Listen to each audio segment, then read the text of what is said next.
مولانا مظفر حسین کاندھلوی پانی پت سے کیرانہ کے لیے پیدل ہی چل دیے۔ راستے میں شام ہو گئی، ایک بستی آئی، اس میں آرام کے لیے ٹھہر گئے۔ اب مسافر کے لیے یہ بات تو طے ہے کہ مسجد میں زیادہ تر قیام کرنا بہتر سمجھا جاتا ہے، تو مولانا نے سوچا کیوں نہ مسجد میں قیام کر لیا جائے۔ پھر تھے بھی مولانا نے مسجد گئے، مسجد کی صاف صفائی کی، اذان دی اثر کی، کوئی بھی نہیں آیا، نماز ادا کر لی۔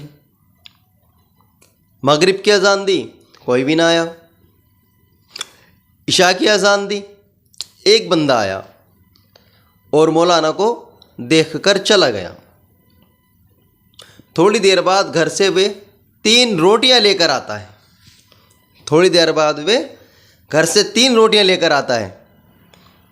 مولانا صبح کے تھکے ہوئے تھے اور سارا دن سفر میں گزارا۔ مولانا فرماتے ہیں میں وہ تینوں کی تینوں روٹیاں ہی کھا گیا۔ تو اس رات مولانا مظفر حسین کاندھلوی رحمۃ اللہ علیہ فرماتے ہیں مجھے اللہ کے نبی کی 3 دفعہ بشارت ہوئی، میرے ہوش کا ٹھکانہ نہ رہا، میں خوشی کا اظہار نہ کر سکا کہ کس سے اظہار کروں کہ میں نے یہاں ایسا دیکھا۔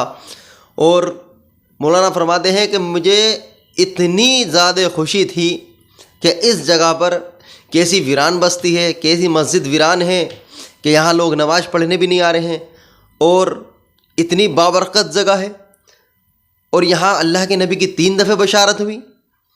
مولانا فرماتے ہیں میں تو وہیں ٹھہر گیا، اگلے دن کا سفر بھی رد کر دیا اور وہیں ٹھہر گیا۔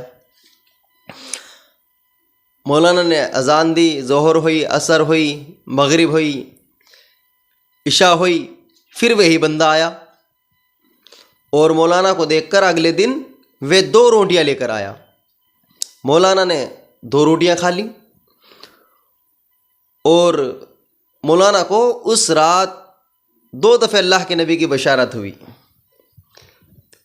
اب مولانا کو اس بات پر شک ہونے لگا کہ یہ اس جگہ کی کوئی برکت نہیں ہے، اس بستی کی کوئی برکت نہیں ہے، مجھے تو اس کی روٹیوں میں شک لگ رہا ہے کہ جتنی یہ روٹی کھائی جائیں گی اتنے ہی دفعہ اللہ کے نبی کی بشارت ہوگی صلی اللہ علیہ وسلم۔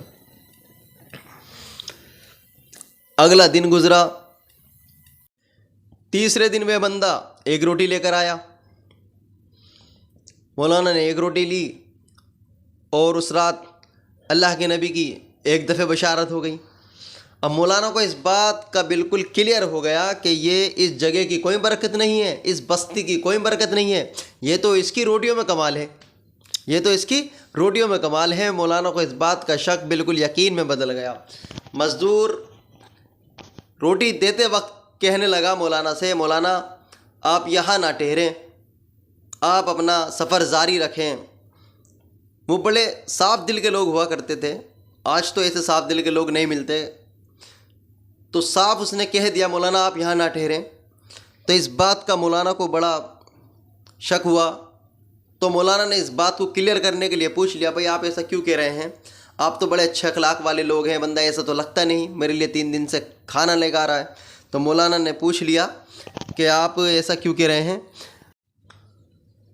مزدور کہنے لگا مولانا ہم 1 دن کے فاقے سے تھے اور میں مزدوری کر کر لایا تو اس کا اتنا ہی آٹا آیا کہ جس کی 3 روٹیاں بن سکی، تو میں اپنے حصے کی 1 روٹی لے کر چلا تو اہلیہ کہنے لگی کہ آپ کدھر؟ تو میں نے فرمایا مسجد میں ایک اللہ والا ہے، بڑا نورانی چہرہ ہے، مسافر ہے، میں اپنے حصے کا کھانا اسے دینے جا رہا ہوں، میں آج اور فاقہ کر لوں گا۔ اہلیہ کہنے لگی بس تمہیں ہی جنت کی ضرورت ہے، ہم بھی جنت میں جانا چاہتے ہیں، آپ میرے حصے کی بھی لے جائیں۔ یہ دیکھ کر معصوم بچہ تھا، وہ کہنے لگا کہ ماں باپ بھوکے رہیں گے اور میں کھاؤں گا، آپ میرے حصے کی بھی روٹی لے لیں۔ تو میں پہلے دن 3 روٹی لے آیا، اگلے دن بچہ کمزور پڑ گیا، میں اور اپنے اہلیہ کے لیے آیا، تیسرے دن اہلیہ بھی کمزور پڑ گئی تو میں آج صرف اپنے حصے کی لایا، آج میرا 4 دن کا فاقہ ہے، اس لیے ڈرتا ہوں کہیں میرا پاؤں نہ پھسل جائے، میرا یقین نہ ڈگمگا جائے، اس لیے عرض کر دیا کہ آپ یہاں نہ ٹھہریں۔ تو عرض یہ کر رہا تھا کہ کوئی مزدور بھی ہے تو اس کے گھر میں کتنا برکت والا کھانا پکتا ہے کہ کوئی بندہ ایک روٹی کھا لے تو ایک دفعہ اللہ کے نبی کی بشارت ہو رہی ہے، اور کتنا حلال رزق ہوگا کہ جتنی دفعہ بندہ کھا رہا ہے اتنی ہی دفعہ اللہ کے نبی کی بشارت ہو رہی ہے۔ اور آج کا حال تو آپ جانتے ہیں ماشاءاللہ، جتنی دفعہ آپ کسی کے گھر کا کھانا کھائیں گے اتنی دفعہ آپ کو زنا کی سوجنے لگے گی، جتنی دفعہ آپ کھائیں گے اتنی دفعہ بدماشی کی سوجے گی۔ تو حالات کو آپ کو خود کو اپنے اندر اور اپنے دھیان میں رکھتے ہوئے اس بات کو غور کرنی ہے کہ آج ہم کہاں ہیں اور وہ لوگ کہاں تھے۔ تو یہ ہے مزدور کی مزدوری، اگر حلال ہوگی، نہیں تو آپ نے دیکھا ہوگا آج کے دور میں مزدور بھی مزدوری تو کرتا ہے لیکن وقت زیادہ ضائع کرتا ہے۔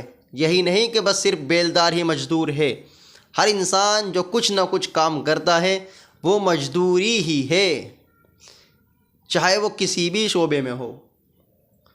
مسافر کو کھانا کھلانا، مسافر کو رہنے کے لیے جگہ دینا، اللہ تعالیٰ کے غصے کو ٹھنڈا کر دینا ہے۔ اتنی بڑی وعید ہے ایک مسافر کے ساتھ اچھا سلوک کرنے میں، اسے کھانا کھلانے میں، اسے رہنے کے لیے جگہ دینے میں۔ اب اس کا مطلب یہ نہیں کہ آپ کسی کو بھی اپنے گھر میں اندر لے آئیں اور اسے رہنے کے لیے بھی جگہ دیں اور کھانے کے لیے بھی جگہ دیں اور وہ اپنا آپ کو مسافر بتائیں۔ اس چیز کا پکا ہونا ضروری ہے، کیونکہ آپ اس والے دور میں ہیں۔ اس دور میں لوگ مسافر بن کر آتے ہیں، تمہارے یہاں کھاتے ہیں، تمہارے یہاں رہیں گے اور اس کے بعد تمہیں ہی لوٹ کر لے جائیں گے۔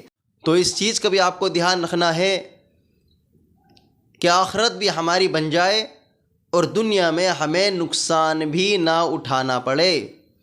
تو اس چیز کو آپ خاص طور پر دھیان سے توجہ کے ساتھ رہتے ہوئے استعمال کریں گے کہ مسافر کا احترام بھی ہو جائے اور ہمیں کسی چیز کی مشقتوں کا سامنا بھی نہ اٹھانا پڑے۔